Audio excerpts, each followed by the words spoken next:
Hello student, आज हम बात करेंगे चैप्टर 8। ये कौन चित्रकार है, ये कौन चित्रकार है। हरी हरी वसुंधरा पे नीला नीला एक गगन कि जिसमें बादलों की पल्लकें उड़ा रहा है पवन।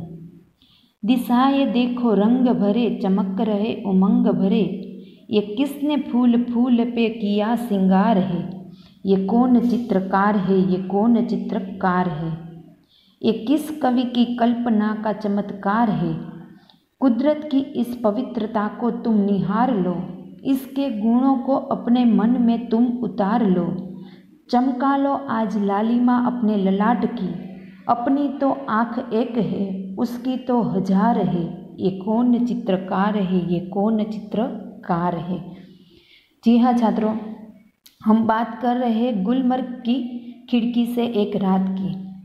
गुलमर्ग का अर्थ होता है फूलों का जरागा। गुलमर्ग जम्मू कश्मीर की एक खूबसूरत सा जगह है। गुलमर्ग बारामूला जिले के थोड़े दूर स्थित है। यहाँ पर पर्यटकों का हमेशा तांता रहता है। यहाँ की प्राकृतिक सुंदरता बड़ी ही मनोहर और देखने लायक है। यहाँ पर जून से सितंबर तक हर पर्यटकों का हमेशा तांता रहता है। जून महीने में यहाँ बर्फ़ गिरने लगती है और यहाँ का वातावरण बड़ा ही मनोहर दिखने लगता है। यहाँ पर की प्रकृति फूलों की जैसे नई चादर ओढ़ी हो ऐसी लगती है। बर्फीली चोटियाँ यानी पहाड़ चमक रही है और देवदार के घने वृक्ष उसकी शोभा में अत्यंत सुंदरता भर देती है। गुलमर्ग की यहाँ पे मोहन राकेश ने अपने स्व अनुभव से ये गुलमर्ग की खिड़की से एक रात का स्व अनुभव का चित्रण किया है। उसका प्रकार है यात्रा वृत्तांत। यात्रा वर्णन इसे कहते हैं कि बाहर से आए लोगों का जो अनुभव होता है उसे हम वर्णन करते हैं, उसे कहते हैं यात्रा वर्णन। गुलमर्ग की खिड़की से एक रात लेखक है मोहन राकेश। जन्म है 1925 और निधन 1972। मोहन राकेश का जन्म जालंधर पंजाब में हुआ था। इनके पिता व्यवसाय से वकील थे, परंतु उनकी साहित्य में बहुत रुचि थी। अतः राकेश को बचपन से ही घर में पर्याप्त साहित्यिक वातावरण प्राप्त हुआ था। इन्होंने हिंदी तथा संस्कृत में एमए तक की शिक्षा प्राप्त की और तत्पश्चात डीएवी कॉलेज जालंधर में हिंदी विभाग के अध्यक्ष के रूप में अध्यापन कार्य किया। कुछ समय तक इन्होंने सारिका कहानी पत्रिका का सफल संपादन किया और बाद में स्वतंत्र लेखन करते रहे। कहानी लेखन के साथ साथ इन्होंने उपन्यास और नाटक भी लिखे थे। इनकी प्रमुख रचनाओं में इंसान के खंडहर, नए बादल, एक और आदमी आदि कहानियाँ संग्रह तथा अंधेरे बंद कमरे, न आने वाला कल प्रसिद्ध उपन्यास है। आषाढ़ का एक दिन, आधे अधूरे तथा लहरों के राजहंस इनके प्रसिद्ध नाटक है। मोहन राकेश मूलतः एक सफल कहानीकार तथा नाटककार है। इस कहानी में लेखक ने गुलमर्ग की खिड़की से एक रात परिवेश से लिया गया है। इस यात्रा वृत्तांत में लेखक ने गुलमर्ग के प्राकृतिक सौंदर्य का स्वानुभूत विवरण प्रस्तुत किया है। स्वानुभूत यानी कि लेखक ने पूरे स्व अनुभव, उसने अपने अनुभव से इस गुलमर्ग की खिड़की का वर्णन किया है। गुलमर्ग का सारा वातावरण इनको अपने में समाया सा लगता है। गुलमर्ग की एक रात का अकल्पनीय सौंदर्य इनसे कभी भुलाया नहीं जाता।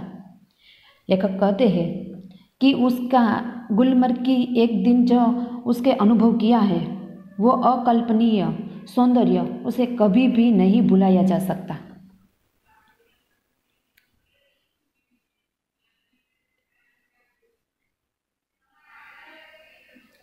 कहते हैं कि कुछ जगह होती है जिन्हें आँख एक बार देखती है तो चौंक उठती है, फिर धीरे धीरे परिचित होकर उदासीन हो जाती है। गुलमर्ग ऐसी जगह नहीं है। लेखक कहते हैं कि कुछ जगह होती ही ऐसी है, हम कुछ जगह जाए तो होती ही ऐसी है कि हम एक बार देखते हैं तो हमें उसका आनंद अनुभव करते हैं, फिर धीरे धीरे परिचित होकर हम उदासीन हो जाता है। गुलमर्ग ऐसी जगह नहीं है। लेखक कहते हैं कि हम कहाँ किसी भी जगह जाते हैं तो उसका आनंद, जब हम उस जगह जाते हैं तो उसका आनंद लेते हैं, फिर धीरे धीरे वहाँ की जगहों से हम परिचित हो जाते हैं और फिर उदास हो जाते हैं वहाँ से बिछड़ने का। पर गुलमर्ग ऐसी जगह नहीं है। मैं जब पहली बार गुलमर्ग गया तो मुझे वहाँ कुछ भी असाधारण नहीं लगा। खुला सपाट मैदान, देवदार के घने झुरमुड़ और बस। तब मैं घंटे भर में सारा गुलमर्ग देख आया था, वो कहता था। लेखक कहते हैं कि जब मैं पहली बार गया तो मुझे कुछ भी असाधारण नहीं लगा। वहाँ पर कुछ ऐसा नहीं लगा जो मुझे मन को भा जाए। वहाँ था एक खुला सपाट मैदान, आप देख सकते हैं कि खुला सपाट मैदान, वहाँ गोल्फ खेल जाती है रमत। खुला सपाट मैदान, देवदार के घने झुरमुड़ वृक्ष, जो आप देख सकते हैं चित्रों में कि देवदार के कैसे घने झुरमुड़ वृक्ष है। और झुरमुड़ यानी कि पेड़ पौधों का समूह, उसे कहते हैं झुरमुड़। तो क्योंकि देवदार के घने वृक्षों का समूह है, बस। तब मैं घंटे भर में एक घंटे में मैं सारा गुलमर्ग देख आया था। लेखक कहते हैं कि पहली बार मैं जब गया तो मुझे कुछ भी साधारण नहीं लगा था, असाधारण नहीं लगा। बस वहाँ था खुला सपाट मैदान था और देवदार के वृक्ष थे, समूह, पौधों का समूह, એટલે કે देवदार के घने समूह वृक्ष थे। बस तभी तो मैं घंटे भर में ही सारा गुलमर्ग देख आया। मगर बाद में महीनों वहाँ रहने पर एहसास हुआ कि पहली बार तो क्या, बाद में मैं भी कभी उस स्थान को पूरा नहीं देख पाया। उसे पूरा कभी देखा ही नहीं जा सकता। शायद यही कारण है कि गुलमर्ग में रहकर वहाँ के साथ व्यक्तियों की आत्मीयता धीरे धीरे इतनी गहरी हो जाती है कि वह अपने को भी उस सपाट मैदान के हिस्से के रूप में भी देखने लगता है। लेखक कहते हैं कि मगर बाद में मैं वहाँ रुका, तब मुझे ऐसा एहसास हुआ कि पहली बार तो क्या, बाद में भी इस स्थान को पूरा कभी नहीं देखा जा सकता। उसकी खूबसूरत वादियाँ, खुले सपाट मैदान, देवदार के घने वृक्ष और बर्फ की चोटियों के जैसे चमक रहे पहाड़, उसका नज़ारा वो एक घंटे में नहीं देखा जा सकता। कि गुलमर्ग में रहने के साथ भी वहाँ भी हम रुकेंगे तभी उसके साथ हमारी आत्मीयता धीरे धीरे इतनी गहरी हो जाती है कि वह अपने आप को उस सपाट मैदान के एक हिस्से के रूप में भी देखने लगता है। जहाँ हम घंटों भर में वापस आ जाए तो हमें कुछ पता नहीं चलता, पर जब वहाँ हम रुकते हैं तो हमें पता चलता है कि उस सपाट मैदान से हमें कैसी आत्मीयता यानी कि अपनापन, इतना अपनापन लगता है कि वह अपने को भी उस सपाट मैदान में हिस्से के रूप में देखने लगते हैं। वहाँ के जो मैदान है उसे अपने आप को देखने लगते हैं। कांपती तितलियाँ, वहाँ पे फूलों, गहरा फूल, धरती पर लालिटा छाई हुई है फूलों का, इसलिए कहते हैं कि कांपती तितलियाँ, उठते बादल और बर्फ से चमकती पहाड़ियों की तरह दूसरी ओर वह पूरा विस्तार जिसमें वह स्वयं भी रहता है। लेखक कहते हैं कि कांपती तितलियाँ, वहाँ पर फूलों का, मई से सितंबर तक वहाँ पर फूलों का नज़ारा, यहाँ की प्राकृतिक सौंदर्य, इसलिए कहते हैं कि फूलों पर तितलियाँ कांपती है। उठते बादल, चेहरे उठते बादल, बर्फ़ से चमकती, आप देख सकते हैं कि बर्फ़ से कैसी चमकती है पहाड़ियाँ, बर्फ़ गिरने लगती है तो पहाड़ की चमक का नज़ारा और भी देखने लायक हो जाता है। हाँ, और दूसरी ओर वहाँ का पूरा विस्तार, कि दूसरी जगह देखें तो का पूरा विस्तार इतना मनोहर, इतना सुंदर लगता है कि जिसमें हम स्वयं भी वहाँ रहते हैं, उसका एहसास ऐसा होता है, उसे अपने में समाया सा लगता है। ये पूरा का पूरा वातावरण है वो अपने आप में समाया सा लगता है, ऐसा अनुभव हम कर सकते हैं। सूर्योदय और सूर्यास्त दोनों संध्याएं घना कोहरा पीली धूप और सब कुछ। वो कहते हैं कि सूर्योदय और सूर्यास्त दोनों देखने लायक नज़ारा है, दोनों संध्याई। और घना कोहरा, घना कोहरा, अब पीली धूप यानी कि जो देवदार के वृक्ष होते हैं, फूल होते हैं, उसकी पीली धूप जब धरती पर पड़ती है तो वह सब कुछ ऐसा आनंद अनुभव अपने मन को ऐसा आनंद देती है कि जिसकी हम कल्पना भी नहीं कर सकते।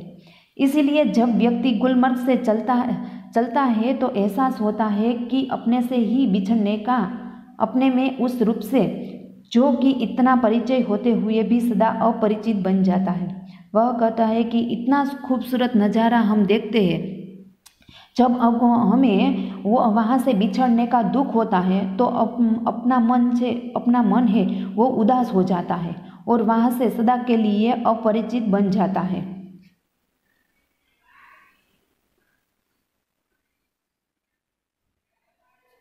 गुलमर्ग में सपने फूल बनकर उठते हैं। हरियाली के आर पार लाल लाल छातों के ऊपर आकाश में आंखें मुग्ध यानी कि मोहित होकर देखती है। लेखक कहते हैं कि गुलमर्ग में सपने फूल बुलकर उगते हैं। आप देख सकते हैं कि सारा वातावरण, हर एक सपना नई सुबह लेकर उठता है, इसीलिए गुलमर्ग के सपने फूल बनकर उगते हैं।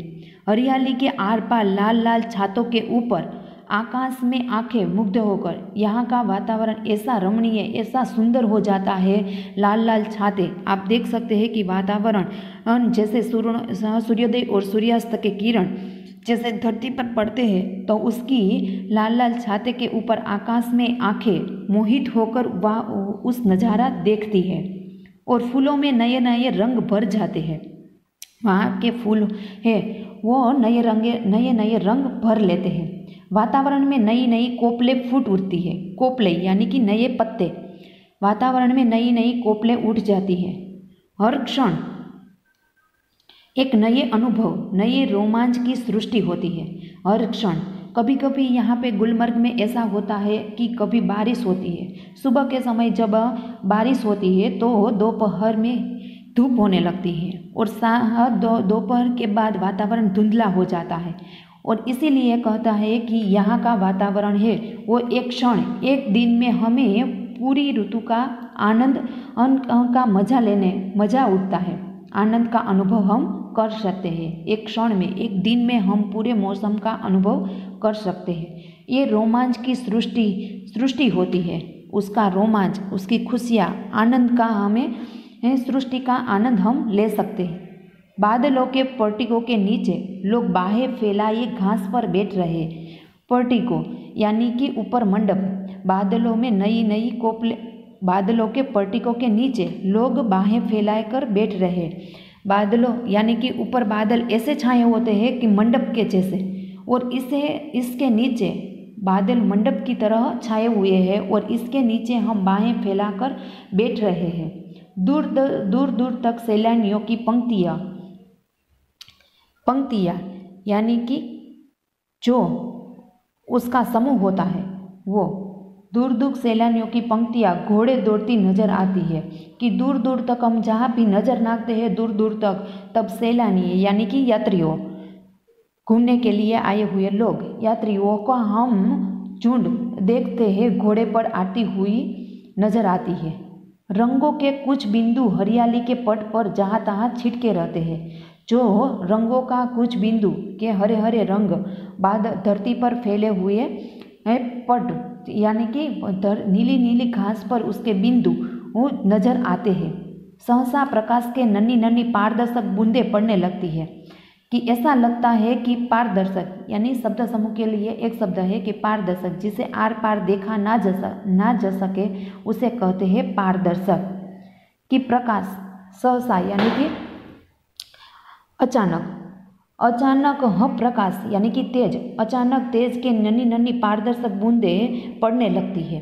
रंगीन बिंदुओं का पूरा विस्तार एक बार सिहर जाता है, एक बार और अपने को समेटने लगता है। हरियाली का सपना कुहासे के फूल के बदल की पतली पतली नरम बाहें जब तक बादल बरसेगा बाहें फैली रहेंगी, ऐसी ही कोमल, विस्तृत और निढाल।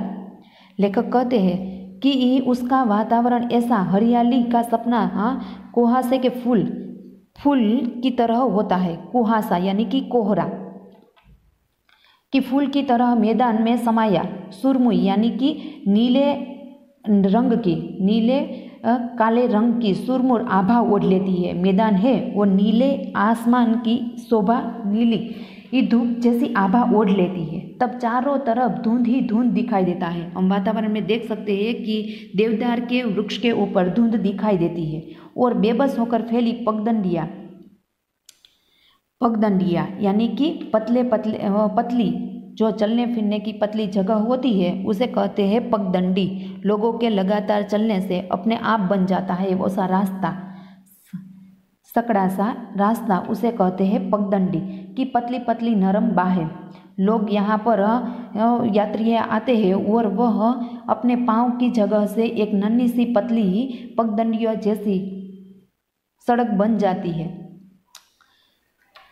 जब तक बादल बरसेगा बाहें फैली रहेंगी, ऐसी ही कोमल कि जब तक ऐसे लोगों की लोग लगातार आते ही रहते हैं और बादल बरसेंगे और उसके फैली रहेंगी, ऐसी ही कोमल, विस्तृत और निढाल। वह कहते हैं कि ऐसी ही कोमल सैलानियों की जो समूह होता है वो लगातार ऐसे ही वातावरण में आते ही रहते हैं।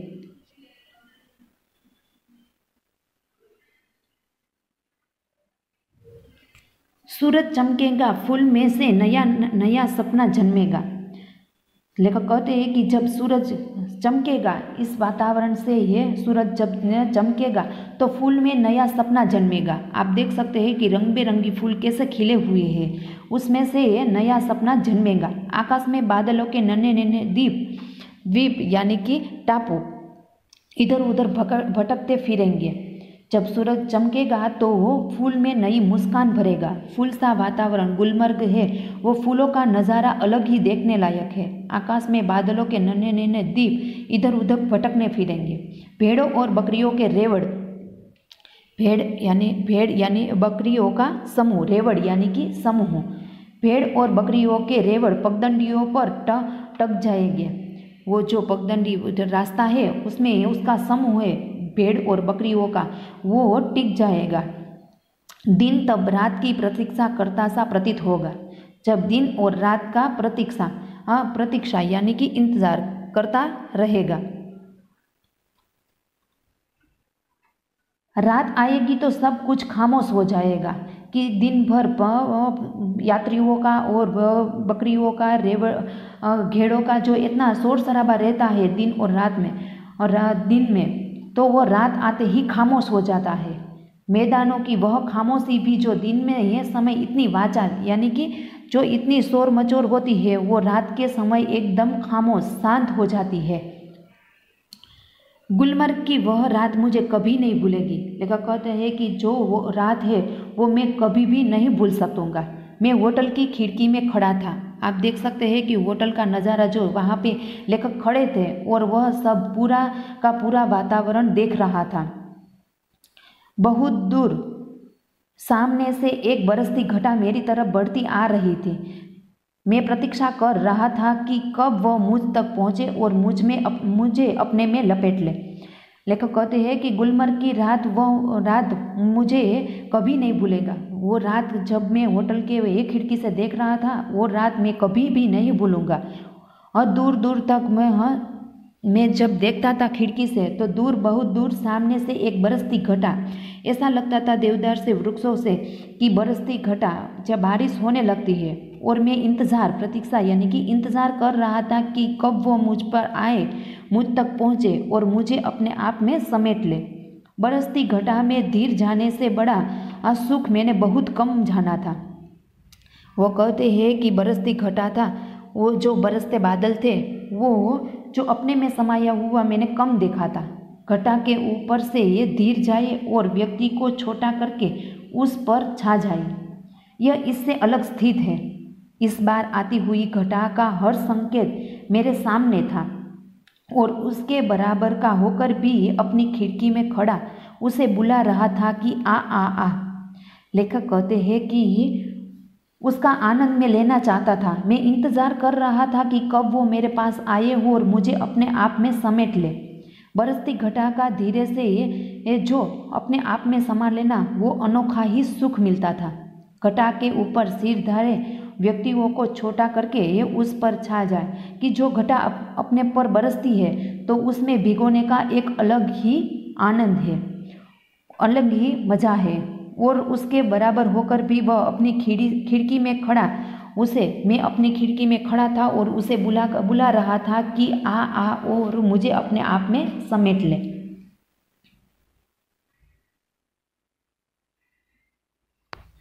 तुझसे कमजोर नहीं हूँ। हवा तेज थी, मगर घटा तेज से नहीं बढ़ रही थी। लेखक कहते हैं कि तो हवा तेज चल रही थी मुझ में, मगर तुझसे कमज़ोर नहीं हूँ। वो कहते हैं कि आ और मुझे तुमने संभाले, तुझसे कमज़ोर मैं नहीं हूँ। हवा तेज भी थी, मगर घटा तेजी से नहीं बढ़ रही थी। हालांकि तूफान बहुत उठा रहा था। बार बार जोर की गरजती हुई बिजली गरजती है। आप देख सकते हैं कि बिजली जब गरजती है तो पूरा वातावरण से वो हमें साफ साफ दिखाई दे रहा था, जैसे धरती और आकाश की सिराएं काँप जाती है, सिराएं काँप जाती थी। बार बार सामने के चित्रों पर बिजली कूदती थी और प्रकाश का वो भयानक विस्फोट हर चीज को नंगा कर जाता था। लेखक कहते हैं कि जो बिजली की कड़कड़ाहट होती थी और बिजली के प्रकाश से पूरा का पूरा वातावरण, उसके प्रकाश से जो पूरी धरती थी उसका वातावरण हमें साफ साफ यानी कि स्पष्ट दिखाई दे रहा था। मैं खुश था कि थोड़ी देर में ये बूंदें मेरे ऊपर बरसेंगी, बिजलियों का यह कहर मेरे ऊपर टूटेगा, और बाहें फैलाकर सामने से उसे अपने ऊपर लेने के लिए तैयार था। लेखक कहते हैं कि मैं ये पूरा वातावरण का आनंद लेना चाहता था कि कब वह बिजली की कड़कड़ाहट मेरे ऊपर गिरे और वह थोड़ी देर में ये बूंदें मेरे ऊपर बरसेंगी, बिजली का ये कहर मेरे ऊपर टूटेगा और मैं बाहें फैलाकर और सामने से उसे अपने आप में समेटना, अपने ऊपर लेने के लिए मैं ये पूरा का पूरा वातावरण का आनंद मैं अपने ऊपर लेने के लिए तैयार था। मगर अचानक हवा रुक गई। बढ़ता हुआ तूफान जहाँ का तहाँ ठिठक गया यानी कि ठहर गया। हाँ, और दूर ही पर कटे पक्षी की तरह हम दम तोड़ने लगे। बिजली की सांस रुकने लगी और मेरी भी, क्योंकि हवा के रुक जाने से मुझे भी बहुत ऊंचे आसमान के नीचे आना पड़ा था। तूफान का जोम उतर गया और उसके साथ ही मेरा भी। मैं उसके बराबर का भी नहीं था और न हो सका।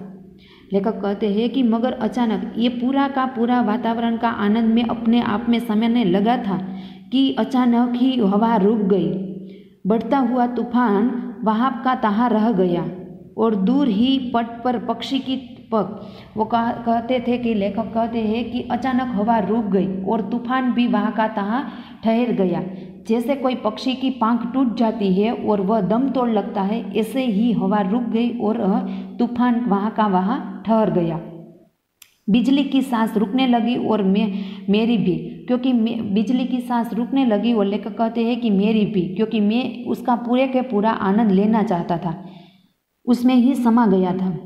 हवा रुक जाने से मुझे भी बहुत ऊंचे आसमान से नीचे आना पड़ा। वो कल्पना करने लगे थे और आसमान में पहुंच गए थे। वो कल्पना में ही पूरे वातावरण का आनंद लेते थे कि बिजली चमकेगी और हवा के तेज के साथ कब वो बादल बरसेगा और वो बूंदें अपने आप में पड़ेगी। इसीलिए कवि कहते हैं कि मैं भी रुक गया और जे आसमान में पहुंच गया था वहाँ से नीचे आ पड़ा। तूफान का जोम उतर गया। जो तूफान का आने वाला था वो तूफान रुक गया और उसके साथ ही मेरा भी, जो मेरे में उत्साह आनंद था, वो भी उतर गया। उसके बराबर का कभी न हो सका। मैं वो आनंद, उस वातावरण का आनंद लेने का बराबर नहीं हुआ। वे ऐसे क्षण थे जो जीवन में एक दो बार ही आते थे। लेखक कहते हैं कि वो ऐसे क्षण थे कि जो जीवन में एक दो बार ही आते हैं। गुलमर्ग के रहते हुए ऐसे क्षण हर किसी के जीवन में किसी न किसी रूप में अवश्य आते होंगे। वे ऐसे पल थे, क्षण यानी कि पल, कि मेरे जीवन में एक दो बार ही आते थे। गुलमर्ग में रहते हुए ऐसे क्षण, ऐसे पल में किसी के जीवन में किसी न किसी रूप से अवश्य आते होंगे। वहाँ पर रुकते हैं तो ऐसा वातावरण का अनुभव वह हर व्यक्ति किसी न किसी रूप से लेते ही रहते हैं। तभी तो मुद्दत तक वहाँ रह, मुद्दत यानी कि लंबे समय तक, काफ़ी समय, तभी तो मैं काफ़ी समय तक वहाँ रह चुकने पर भी कोई आकर्षण व्यक्ति को फिर खींच वहाँ ले जाता है। कहता है कि ये पूरा का पूरा वातावरण इतना मनोहर, इतना सुंदर, इतना आनंदमय था कि उसका आकर्षण व्यक्ति को हर बार खींच कर ले आता है। वरना वहाँ है क्या? ऐसा वातावरण है, फूलों जैसी वादियाँ, खुला सपाट मैदान, बर्फीली चोटियाँ, यहाँ पर गोल्फ का एक बड़ा सा मैदान। तो इसका ऐसा वातावरण है, इसीलिए लोगों को यहाँ पर खींच लाता है। वरना वहाँ क्या है? खुला सपाट मैदान है जहाँ गोल्फ खेली जाती है। व्यक्ति को बार बार वहाँ जाना चाहता है। क्या? गोल्फ खेलने के लिए? लेखक कहते हैं कि वहाँ का आकर्षण, नज़ारा इतना खूबसूरत, इतना रमणीय है कि लोग को वहाँ खींच कर ले आता है। वरना वहाँ कहाँ है? क्या है? खुला सपाट मैदान, खुला सपाट मैदान है, वहाँ गोल्फ खेली जाती है। क्या लोग इसीलिए वहाँ जाते हैं? गोल्फ खेलने के लिए ही? क्या उसका नज़ारा देखने के लिए वहाँ जाते हैं? ऐसा कहते हैं। यहाँ का एशिया का सबसे बड़ा गोल्फ का मैदान है। हिल स्टेशन, यहाँ का गुलमर्ग है वो शांत हिल स्टेशन, एशिया का सबसे शांत हिल स्टेशन भी माना गया है। यहाँ का मैदान है, आप देख सकते हैं कि गोल्फ का मैदान जो सपाट मैदान है वो लकड़ी के द्वारा बॉल को एक गड्ढे में डाला जाता है। गोल्फ की रमत अमेरिका के प्रसिद्ध हुई और उसके बाद सारे विश्व में गोल्फ का चर्चा हुई। यहाँ की गोल्फ का मैदान में ऐसी रमत है कि उसका सपाट मैदान, नीला सपाट मैदान है और उसमें एक गड्ढा खोदा जाता है और लकड़ी की वजह से उस बॉल को उस गड्ढे में डाला जाता है। हमें भी किसी तरह मौका मिले तो गुलमर्ग की खिड़की यानी कि गुलमर्ग, अवश्य गुलमर्ग की इस खूबसूरत वादियों का, उसके नज़ारा, फूलों का नज़ारा, उसकी बर्फीली मौसम का आनंद लेना अवश्य जाना चाहिए। Thank you.